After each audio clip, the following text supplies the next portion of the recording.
Gangs of ওয়াসিপুরের থেকেও কলকাতার অবস্থা ভয়াবহ। বিরোধীদের মানুষ চেনে। কেউ যদি পাকিস্তানের সংবাদপত্রে নাম ছাপাতে চায়, কেউ যদি আপনাদের মতো পাকিস্তানের সংবাদ মাধ্যমে বেঁচে থাকতে চায়, সেটা সম্পূর্ণ তার বিষয়। অতীতে ইউপিএ সরকারের আমলে আমরা কি দেখেছিলাম? হাতে করে ফাইল নিয়ে ঘুরতেন বিভিন্ন দেশের দরজায় দরজায়। যেভাবে এই ইলিগাল ইমিগ্রেশনকে বন্ধ করার প্রয়োজন ছিল, রোহিঙ্গাদের আসতে না দেওয়া উচিত ছিল, তারা তো সেটা করেননি। বারুদের স্তূপের উপরে পশ্চিমবঙ্গ। পুলিশ কে? পুলিশই তৃণমূলী পুলিশ। মানুষ আমাদের সঙ্গে, আর ভোট বিজেপি করাবে না, ভোট মানুষ করাবে। এই লড়াই, এই সামনের নির্বাচনটা তৃণমূলের সঙ্গে মানুষের লড়াই। এই লড়াই মানুষ জিতবে, তৃণমূল হারবে। সময় ব্রিটিশ চলে যাবার পরে আমাদের বাণিজ্যের কন্ট্রিবিউশন ছিল 27%। আমাদের রাজ্যে এফডিআই এখন 0.6%। আর বাংলাকে গুজরাট হতে দেব না যারা বলেন, গুজরাটের এফডিআই হচ্ছে 39.6%, আর আমাদেরটা 0.6। এবার গোটা কলকাতাটাই একদিন গুলশান কলোনি হয়ে যাবে। Football tournament, marathon, book stall, দেশের প্রধানমন্ত্রী, ফিল্ম ফেস্টিভ্যাল, আরে আমরাই তো করব, ভাঙা গড়া আমরাই করব। মানুষ তো আমাদের সঙ্গে। তিনি অর্থমন্ত্রী ছিলেন, এখন যিনি মেঘনাদ হয়ে মাঝে মাঝে তীর ছোড়েন, সেই অমিত মিত্রর 61টা প্রস্তাব ছিল, তার মধ্যে 58টা প্রস্তাব গৃহীত হয়েছে। জিএসটিতে কেন্দ্র সরকারেরও 1 ভোট, পশ্চিমবঙ্গ সরকারেরও 1 ভোট। যেভাবে বহু মানুষ উৎকণ্ঠায় ছিলেন যে লাইফ ইন্স্যুরেন্সের ক্ষেত্রে ছাড় দেওয়া হোক, সেটা সম্পূর্ণ শূন্য করে দিয়েছে। মধ্যবিত্ত, নিম্নবিত্ত মানুষ এবং গণপরিবহন ব্যবস্থাতেও এই যে জিএসটির ছাড় এবং সেখানে বর্তমান শাসক দলের অবস্থান, সেটা নিয়ে সারা ভারতবর্ষব্যাপী আমাদের বর্তমান সরকারের বিভিন্ন মন্ত্রীরা তারা যাচ্ছেন মানুষের কাছে তার ব্যাখ্যা দিতে, এবং সেক্ষেত্রে 18 তারিখ এখানে নির্মলা সীতারামন আসবেন। এই পরিস্থিতিতে পহেলগাঁওয়ের ঘটনার পর আজকের এই এশিয়া কাপ পাকিস্তানের সঙ্গে, মানে অনেক মানুষ বলছেন যে খেলার প্রয়োজন ছিল না, পাকিস্তানের সাথে কোনো রকম জিরো টলারেন্স নিতে হবে। দেশের সেন্টিমেন্ট এবং মহামৈত্র আবার পাকিস্তানের পক্ষে বলছেন। কি বলছেন সেটা জানার কথা নেই। এই বিরোধীদের মানুষ চেনে। কেউ যদি পাকিস্তানের সংবাদপত্রে নাম ছাপাতে চায়, কেউ যদি আপনাদের মতো পাকিস্তানের সংবাদ মাধ্যমে বেঁচে থাকতে চায়, সেটা সম্পূর্ণ তার বিষয়। অতীতে ইউপিএ সরকারের আমলে আমরা কি দেখেছিলাম? হাতে করে ফাইল নিয়ে ঘুরতেন বিভিন্ন দেশের দরজায় দরজায়, একটা প্রোটেস্ট রেজিস্টার করা। আর আজকে এই ভারত, নতুন ভারত, এই ভারত প্রত্যাঘাত করছে। মাত্র 2 দিনের মধ্যে পাকিস্তান এসে মাথা নিচু করে হাঁটু করে বসে পড়ল ভারতের সামনে। তো এটা নিয়ে আর এই সময় এই এশিয়া কাপটা পাকিস্তানের সাথে আপনি মনে করেন যেটা জাস্টিফাইড বা এটা ঠিক হচ্ছে? আমি একজন সেন্টিমেন্টটাকে বিসিসিআই কি একটু লার্জার দ্যান কোনো সমাজকে একটা রাজনৈতিক সমাজে রূপান্তরিত করবার নীতিগত অবস্থানে ভারত বিরোধী, এবং খেলাধুলোর ক্ষেত্রে সম্পূর্ণভাবে কোনো দ্বিপাক্ষিক সম্পর্ক কিংবা রাজনৈতিক বিজেপি করতে চায় না। তার একটা প্রতিফলন সরকারের উপরে থাকবেই। অতীতেও এই নিয়ে অনেক বিতর্ক তৈরি হয়েছে। আমরা একসময় সোভিয়েত ইউনিয়নের অবস্থান দেখেছিলাম, আমেরিকার অবস্থান দেখেছিলাম, কিন্তু তাদের থেকে ভারত তো স্বতন্ত্র। আমাদের নিজস্ব একটা পথ আছে, আমাদের নিজস্ব একটা সংস্কৃতি আছে, সেটার প্রতিফলন হবে। কলকাতা শহরে গ্যাংস অফ ওয়াসিপুরের মতো যখন ছবি দেখতে পাওয়া যায় কসবার ঘটনায়, যে ফিরোজ তিনি ফেসবুকে তিনি ভিডিও আপলোড করছেন, সংবাদ মাধ্যমের সঙ্গে তাকে রিচ করা, গ্যাংস অফ ওয়াসিপুরের থেকেও কলকাতার অবস্থা ভয়াবহ।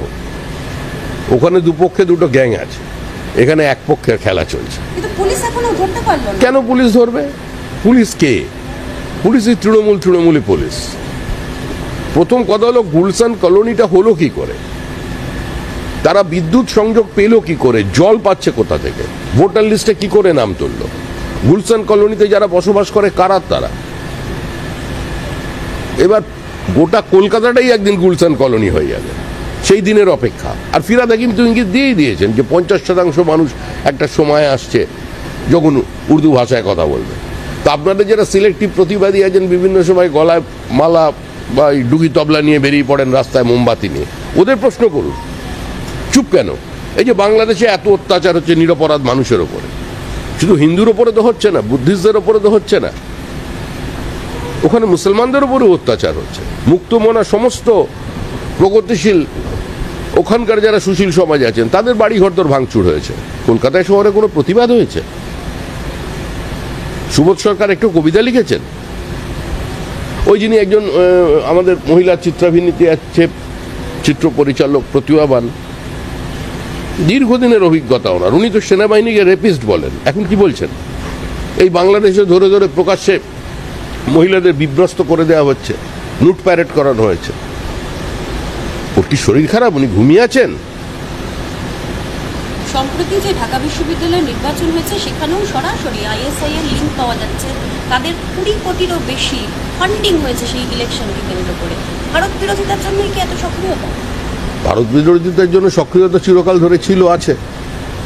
আমরা তো বলছি এই র্যাডিক্যালাইজেশন এবং যেভাবে আইএসআইএস এর বিভিন্ন ক্ষেত্রে অনুপ্রবেশ এবং সেখানে পশ্চিমবঙ্গ সরকারকে যতটা সচেতন থাকার প্রয়োজন ছিল, সতর্ক থাকার প্রয়োজন ছিল, যেভাবে এই ইলিগাল ইমিগ্রেশনকে বন্ধ করার প্রয়োজন ছিল, রোহিঙ্গাদের আসতে না দেওয়া উচিত ছিল, তারা তো সেটা করেননি। বারুদের স্তূপের উপরে পশ্চিমবঙ্গ, সিপিএম যেমন সেফ প্যাসেজ আর এখন সেফ হোম। আপনি বাংলাদেশের কথা কেন চিন্তা করছেন? আপনি গুলশান কলোনি নিয়ে ভাবুন, ধর্মতলা নিয়ে ভাবুন, মহেশতলা নিয়ে ভাবুন, খিদিরপুর নিয়ে চিন্তা করুন, আপনি মুর্শিদাবাদ মালদার কথা বলুন, নদিয়া জেলার বিভিন্ন স্কুলের সামনে যে পোস্টার পড়েছিল সরস্বতী পুজোর দিন মূর্তি পুজো বন্ধ করুন, আপনারা সেসব নিয়ে আলোচনা করুন।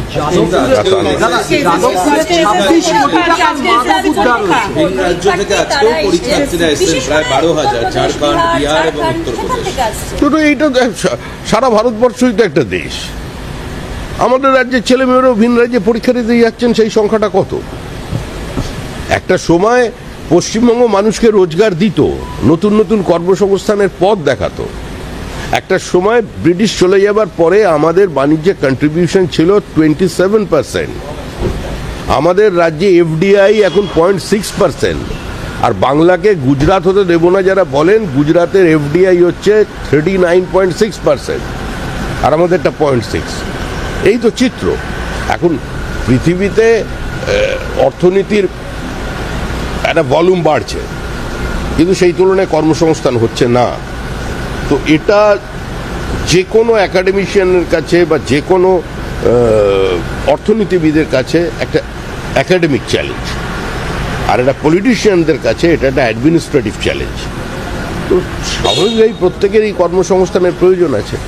মানুষ একটা মানে থিতু হয়ে থাকতে চান, একটা নিশ্চিন্ত জীবন চায়। অর্গানাইজড ক্ষেত্রে তো কাজ কমছে, প্রতিযোগিতা ভিন্ন মাত্রায় গেছে, কর্মসংস্থানের সুযোগ তৈরির পদ্ধতিটাও একটু বদলেছে। তো সেক্ষেত্রে সব রাজ্যের মানুষ পরীক্ষা দিতে আসবে, তবে ওরা মনে হয় পুরোটা জানেনি এখানে পরীক্ষাটা কিভাবে হয়।